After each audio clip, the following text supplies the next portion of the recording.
अब यहां अब रूल होगा कन्वेक्स मिरर के लिए।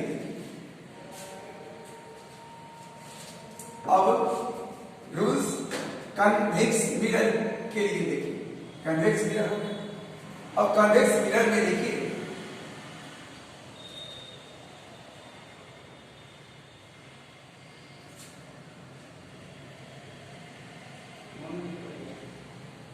यहां पोल है, यहां पोल कस है, यहां सेंटर ऑफ कर्वेचर है, और रे ऑफ लाइट ये जो प्रिंसिपल एक्सिस है, इस प्रिंसिपल एक्सिस की पैरेलल यदि आ रहा है, लाइन और बढ़ा दो, ये प्रिंसिपल एक्सिस है, ये लाइन प्रिंसिपल एक्सिस की पैरेलल जो रे ऑफ लाइट इंसिडेंट होगा इसकी पैरेलल, तब एक ऐसा मिरर है,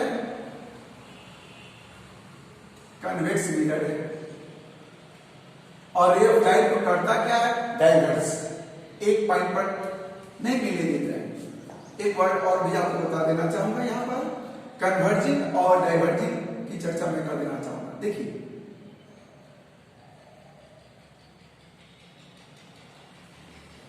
ऐसा रे जो एक पॉइंट पर मिलता है, एक्चुअली यह कन्वर्जिंग रे, कन्वर्जिंग रेज, और एक पॉइंट से निकलता हुआ जो रे है, ये है, ये आपका डाइवर्जिंग,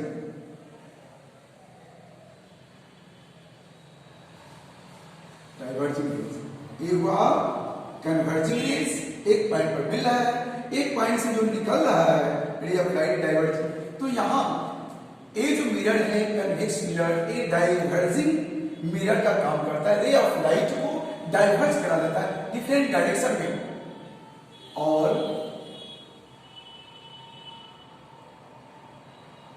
डाइवर्जिंग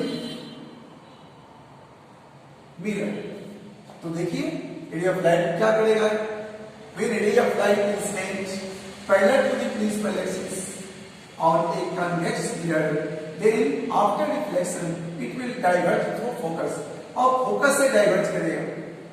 इसको जरा सा इस टेलीस्कोप में मिटाता हूं। अब यहां देखिए, इसको डॉटेड कर दीजिए,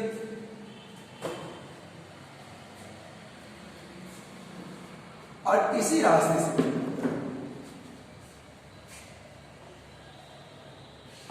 इसे डॉटेड लगा दीजिए पहले, तो आपको पता चल जाएगा कि ये फोकस से होकर डाइवर्ट करता है। समझ बात आ गई आपको। अब ये देखिए दूसरा देखिए,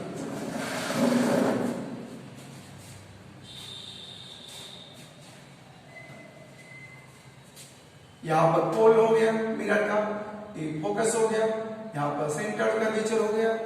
अब रे ऑफ लाइट, ध्यान रखिएगा, when A ray of light coming towards focus,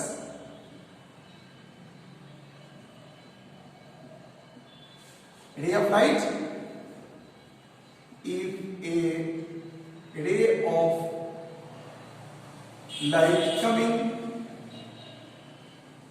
towards focus of a convex mirror, then after reflection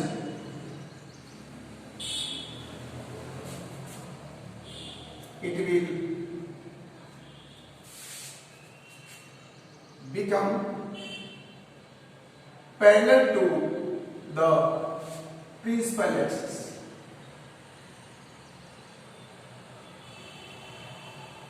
ये प्रिंसिपल एक्सिस के पैरेलली रिटर्न होगा। अब देखिए ये प्रिंसिपल एक्सिस है और यहां पर इसको पैरेलल लगा, ऐसे इसके पैरेलल, इधर तो जा नहीं सकता है क्योंकि इधर पॉलिश है, रे ऑफ लाइट रिटर्न होगा, ये हुआ सेकेंड। ठीक है, ध्यान रखना है आपको। आइए अब थर्ड बता दो,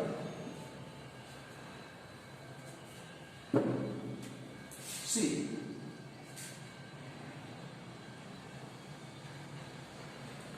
कन्वेक्स मिरर बना लीजिए। और यहां पोल बना दीजिए इसका, ये फोकस रहने दीजिए, एक सी रहने दीजिए। अब ये देखिए, if ray of light coming towards centre of curvature, अब सेंटर ऑफ कर्वेचर की ओर आ रहा हो, यदि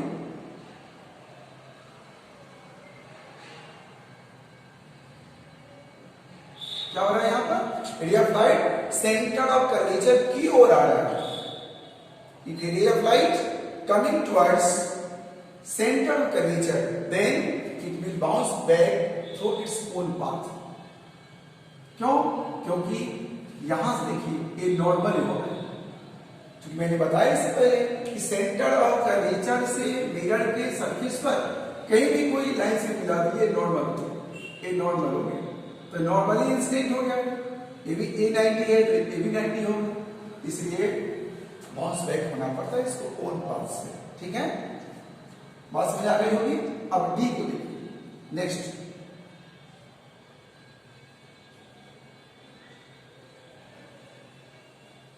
यहां पर पोल ले लीजिए, यहां पर फोकस लीजिए, यहां सेंटर ऑफ कर्वेचर को ले लीजिए, और रे ऑफ लाइट जो पोल पर इंसिडेंट हो रहा है, यह जो एंगल आई है, इतना ही बड़ा एंगल बनाते हुए इसको रिफ्लेक्ट होना पड़ेगा। एंगल आई इतना बड़ा है, इतना ही बड़ा एंगल आर बनाते हुए एरिया ऑफ लाइट मिरर से रिफ्लेक्ट हो जाएगा। यहां भी लॉ ऑफ रिफ्लेक्शन को फॉलो करना पड़ता है। यहां ray of light convex mirror के पोल पर डायरेक्टली इंसिडेंट हो रहा है, ध्यान रखिए इस बात को। अब आगे देखिए, अब आपका टॉपिक ये हुआ रोल।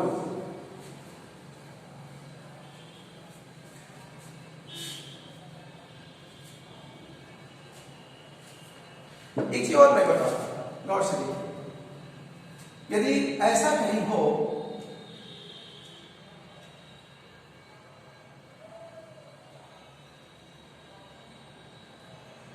कि वह कनकेव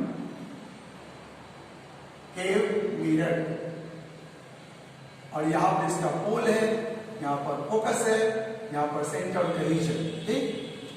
और रे ऑफ लाइट, अभी मैंने चार्ट में बताया, चारों में से कहीं नहीं आ रहा हो, तो आप कैसे बनाएंगे उसको, रे ऑफ लाइट को ट्रेसिंग कैसे करेंगे। जैसे मैं अभी आपको बोलूं कि रे ऑफ लाइट डायरेक्ट यहां पर इंसिडेंट हो रहा है, अब गौर से एरिया ऑफ लाइट क्या प्रिंसिपल एक्सिस के पैरेलल है, नहीं। फोकस से होकर आ रहा है, नहीं। क्या सेंटर कर्वेचर से होकर आ रहा है, ये भी नहीं। क्या पोल पर डायरेक्ट इंसिडेंट हो रहा है, ये भी नहीं। तो एरिया ऑफ लाइट का आप कैसे ट्रेस करेंगे, रिफ्लेक्शन की बात में किस पाथ होकर के जाएगा, तो इसके पाथ को इंडिकेट करने के लिए तरीका क्या है बताता हूं, गौर से। अब आप इस सी से इसको मिला दें,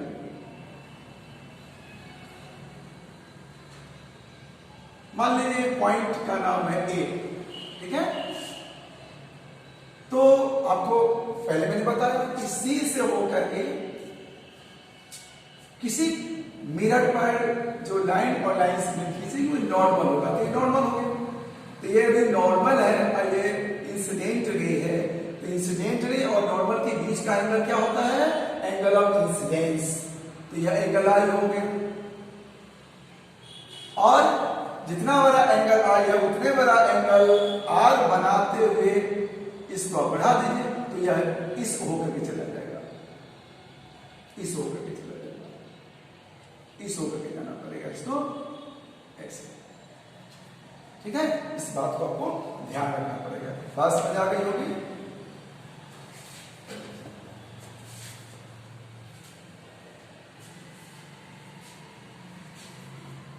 अब आपका टॉपिक्स देखिए, आपका नेक्स्ट टॉपिक है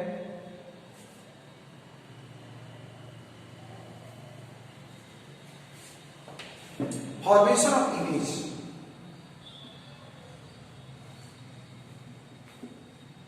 फॉर्मेशन ऑफ इमेज, आइए इस टॉपिक को देखिए। इन ए कनकेव मिरर। अब कनकेव मिरर में डिफरेंट केसेज है। वो केस को देखिए आप यहाँ, when an object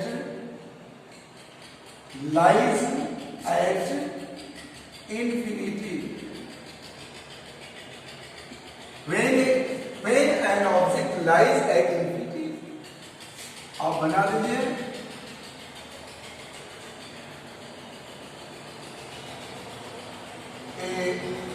concave mirror हो गया। अब यहां पर मान लीजिए कि सन है,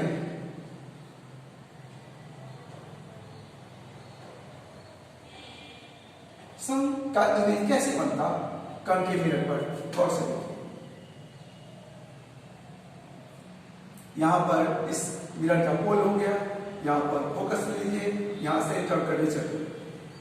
तो इन्फिनिटी पर जो कोई ऑब्जेक्ट है उसे जो रे ऑफ लाइट चलता है, चल करके वो कनकेव मिरर पर पहुंचता है, तो सारे रे ऑफ लाइट को आपस में पैरेलल से अप्रोच किया जाता है। तो यहां से बहुत सारे रे ऑफ लाइट चल करके मिरर पर पहुंचेगा, देखिए। और इस मिरर का नाम दूसरा क्या है, कन्वर्जिंग मिरर। ये रे ऑफ लाइट को फोकस पर कन्वर्ज कराता है और वहीं पर इमेज बनाता है। गौर से देखिए यहाँ, तो सन से जो सन रे ऑफ लाइट चल रहा है वो यहां पहुंचा है पैरेलल, एक प्रिंसिपल एक्सिस हो गया, प्रिंसिपल एक्सिस के पैरेलल आ रहा है, तो फोकस ये देखिए, ये जो पहुंचा यहां, ये देखिए मिल गया कम से कम 2।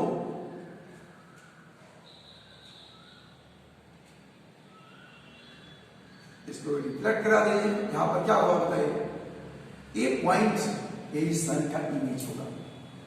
तो नेचर इमेज कैसा होगा।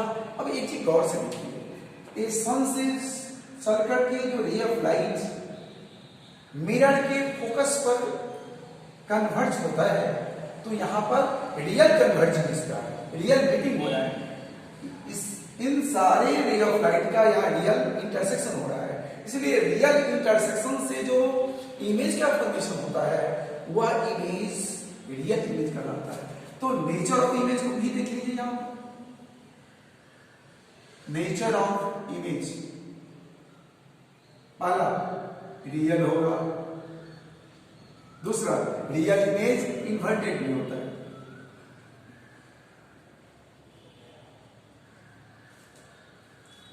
और साइज इसका क्या होगा, पॉइंट साइज होगा। और हाईली डिमिनिश्ड भी लिख सकते हैं, बहुत छोटा। और हाईली डिमिनिश्ड भी आप लिख सकते हैं। रियल हुआ, इन्वर्टेड हुआ, पॉइंट साइज हुआ, या हाईली डिमिनिश्ड कह दीजिए। और पोजीशन क्या होगा इमेज का, पोजीशन ऑफ इमेज, तो फोकस एट फोकस होगा। इसलिए आपको याद नहीं रखना पड़ेगा, इसको सन मान लीजिए। तो आपको ध्यान रखना पड़ेगा कि ऑब्जेक्ट यदि कहां है, इंफिनिटी पर है, तो इमेज का फॉर्मेशन कहां होगा, फोकस। और किसी ऑब्जेक्ट को आप जैसे जैसे नजदीक लाते चले जाएंगे, फिर उसका साइज थोड़ा थोड़ा बड़ा हो जाएगा। हाँ, एक बात और बताता हूं, इसको आप एक दूसरे ढंग से ही बना सकते हैं। कैसे, वो देखिए।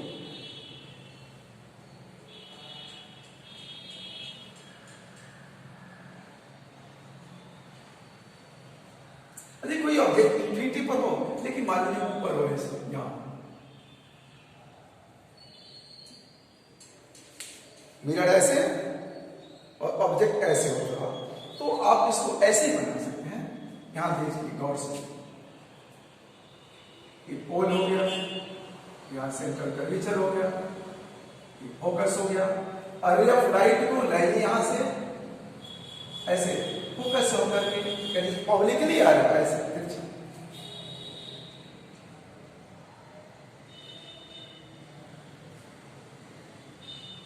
इमेज कहां बनेगा, फोकसर बनेगा। एक तो ध्यान में रखना पड़ेगा आपको, भैया आपने इस फिगर में लिखा ऑब्जेक्ट यदि निगेटिव पर तो इमेज फोकस पर। अब एक और से देखिए, दूसरा रे ऑफ लाइट को भी आने दीजिए, ये तो बनेगा यहीं पर यहां। तो अब दूसरा जो रे ऑफ लाइट है, और यदि आप चाहे तो सेंटर ऑफ कर्वेचर से सेंड करा सकते हैं, या पूल पर डायरेक्ट सेंड करा सकते हैं। आइए इसको इसके साथ पैरेलल लगाइए।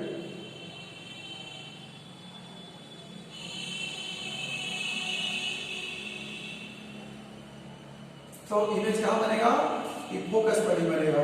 फोकस पर बनने के लिए ये एंगल आई है, एंगल आई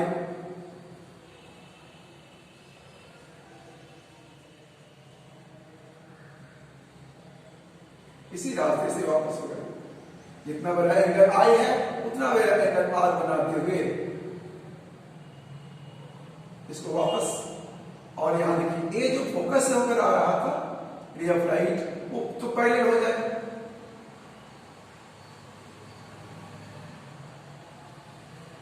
यहीं पर बनाए, ये फोकस है ना। यहां मैंने दिखाया है इस केस की पॉइंट्स है, और मैंने क्या लिखा? Highly diminished. तो ये हाईली डिमिनिश्ड है, ऑब्जेक्ट बहुत बड़ा होगा और इमेज बहुत छोटा होगा। यहां इमेज बन, ठीक है, इस बात को आप ध्यान में रखेंगे। ओके,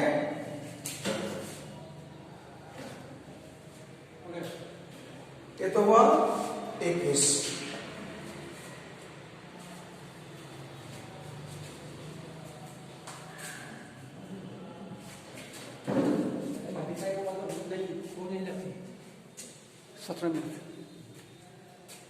ठीक है, अब एक और बताता हूं आपको।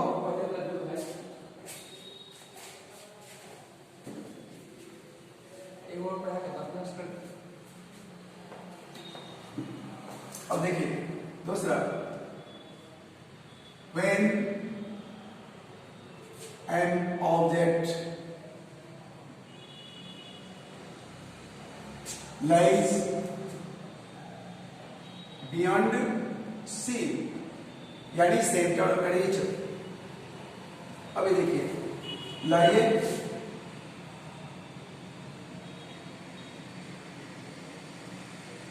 पोल हुआ, यहां सेंटर ऑफ कर्वेचर हुआ, यहां फोकस हुआ, ऑब्जेक्ट को बियॉन्ड सी यानी सी से दूर रहने दीजिए इसको। यहां कोई ऑब्जेक्ट है, नाम है उसका ए बी। तो ए से रे ऑफ लाइट पहले तो इंसिडेंट हो रहा है, तो फोकस से होकर पास करेगा।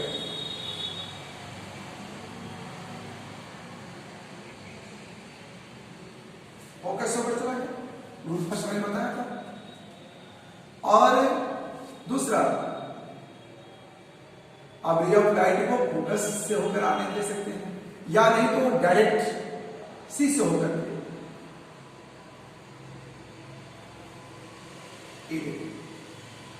सी से होकर के जो आ रहा है वो डायरेक्ट यहां लौट गया। तो मैंने 4 रूल जो आपको बताया, 4 में से किसी 2 रूल को फॉलो कीजिए, इमेज बहुत इजी इमेज बन जाएगा। यहां इमेज बन जाएगी। एक पॉइंट ए है ऑब्जेक्ट का, तो इस पॉइंट ए का इमेज बनेगा यहां पर ए डैश हो गया। यहां पॉइंट बी है तो यहां बी डैश हो गया इमेज। तो डी पॉइंट का इमेज बी डैश पर बना। इस तरह से आप समझे कि ए बी ऑब्जेक्ट का image A dash B dash बना, और यह जो इमेज है रियल इमेज। अब नेचर इमेज देख लीजिए, नेचर ऑफ इमेज कैसा होगा? रियल इंटरसेक्शन से बन रहा है, इसलिए रियल हो गया। दूसरा, रियल इमेज देखिए इन्वर्टेड, मैंने कहा था इन्वर्टेड ऑब्जेक्ट देखिए इस तरह से, और इमेज ऐसे उलट कर, इन्वर्टेड उल्टा, इन्वर्टेड हो गया, रियल इन्वर्टेड हो गया। और पोजीशन क्या है बताइए? Between C and F, between C and F, centre curvature और फोकस के बीच में बनता है। रियल इन्वर्टेड पोजीशन है इसका, है ना। और साइज के बारे में बताता हूं। साइज को देखिए, साइज क्या होगा, ये छोटा होगा, स्मॉलर देन ऑब्जेक्ट। इस तरह से आप गौर से देखेंगे, आपको इमेज बनता चला जाएगा, ठीक है। और आप बनाइएगा इमेज, फिर नेक्स्ट क्लास में दूसरा इमेज आपको बताएंगे। ओके।